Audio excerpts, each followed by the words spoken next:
Hello বন্ধুরা, good morning, welcome back to my channel. সবাই কেমন আছো? ভালো আছো? আমিও কিন্তু খুব ভালো আছি।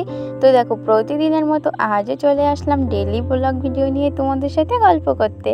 তো চলো, তোমরা ফার্স্ট দেখতেই থাকো। আমার মিঠু সোনার অবস্থাটা দেখো। আমি যখন ভিডিও করি আমার মিঠু সোনা তখন চুপ হয়ে যায়, আর আমি যখন ভিডিও পরে যখন ফোনটা রেখেই দিই তখন আমার মিঠু সোনার বকবকানি শুরু হয়ে যায়। তো দেখো, এদিকে তো আমি রান্নার তোড়জোড় শুরু করে দিয়েছি, কারণ আজকে খাওয়াটা বেশ জমিয়ে খাওয়া হবে। পুঁই শাক দিয়ে, আলু দিয়ে, কাঁকড়া দিয়ে। তো বন্ধুরা, সুন্দরবনের কাঁকড়ায় কিন্তু এখন প্রচুর ঘিনু। তো তোমাদেরকেও দেখাবো, কারণ আমাদের বাড়িতে অনেক বড় বড় কাঁকড়া আনা হয়েছে। তো এখানে দেখো, চাল নিয়ে নিয়েছি, আর এই যে দেখতে পাচ্ছ আমাদের সুন্দরবনের নদীর কাঁকড়া। বেশ কাঁকড়াগুলো এখন দেখো তোমাদের দাদাভাই ধরছে, কারণ কাঁকড়াগুলো একটু বড় বড়। আর মেন সমস্যা হলো আমি কাঁকড়া ভাঙতে পারি না, কারণ কামড় খাওয়ার ভয় প্রচুর আমার। তো তার জন্য তোমাদের দাদাভাইয়ের কাছ থেকেই কিন্তু আমি কাঁকড়া ভেঙে নেব, আর তারপরে আমি বসে বসে কাটবো। আর এদিকে দেখো, আমার পাইপ লাইনের জল চলে আসছে। এই যে, তো তোমাদের দাদাভাই আমাকে কাঁকড়া তুলে দিয়ে দিয়েছে। তো আর এখন দেখো, বৃষ্টি হচ্ছিল, কিন্তু আপাতত ওয়েদারটা একটু ভালো আছে। হঠাৎ করে রৌদ্র বেরিয়েছে, আর এই নূতন বর্ষা পেয়ে আমার ফুল গাছগুলো দেখো যেন চেহারা খুলে বেরিয়েছে।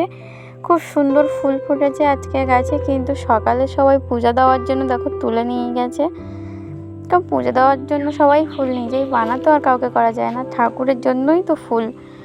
তো তার জন্য দেখো, আর এপাশে আমার ছোট্ট বাগান, আর এই যে দেখো কাঁকড়া ভেঙে দিচ্ছে তোমাদের দাদাভাই। তো বন্ধুরা, জাস্ট দেখো কাঁকড়াটা দেখে কি মনে হচ্ছে, ঘিনু আছে না নেই? তো আমরা কিন্তু ফার্স্টে বুঝতেই পারিনি যে কাঁকড়ায় ঘিনু হবে। তো পরে দেখছি কাঁকড়ায় প্রচুর ঘিনু হয়েছে। তো কাঁকড়ার সাইজগুলো দেখো, বেশ বড় বড় কাঁকড়া, আর মেয়ে কাঁকড়া, এই যে দেখতে পাচ্ছ।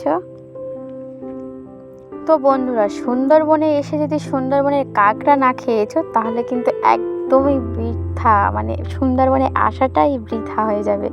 কারণ সুন্দরবনের এই কাঁকড়া যা ঘিনু, আর সব থেকে বেশি মজাদার খাবার হলো ঘিনু ভাজা করে খাওয়া। বন্ধুরা, জাস্ট বিশাল বিশাল লাগে, বলে বোঝানো যাবে না। আর এখানে দেখো নদীতে জল উঠেছিল, তো আমি কিন্তু একটা ছিপ দিয়ে দিয়েছিলাম চিংড়ি মাছ দিয়ে। তো তা দেখো, বড় একটা ট্যাংরা মাছ ধরেছে। বেশ ভালো লেগেছে আমার, কারণ এমনি ছিপ সবাই আমাদের এখানে প্রায় সবাই দিচ্ছে, তা বললাম আমিও একটু দিই। আর তোমাদের বললাম যে কাঁকড়া কীরকম ঘিনু, এই যে দেখো তোমরা একটু দেখে নাও, কীরকম ঘিনু তোমরা একটু জাস্ট দেখে নাও। পুরো কাঁকড়াটা কিন্তু ভর্তি, আর দেখো একদম লাল লাল ঘিনু। দেখে কি বন্ধুরা জিভে জল আসছে তো নাকি? তো দেখো, আমি আস্তে আস্তে করে ঘিনুগুলো বের করে নিচ্ছিলাম।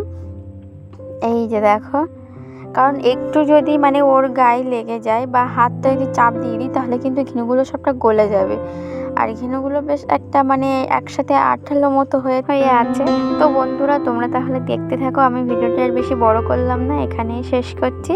সবাই তাহলে ভালো থেকো, পরের ভিডিওয় তোমাদের সাথে আবারও কথা হবে। আর আমার ভিডিওটি তোমাদের ভালো লাগলে চ্যানেলটি অবশ্যই সাবস্ক্রাইব করো, আর কমেন্টে জানিও কেমন লাগে।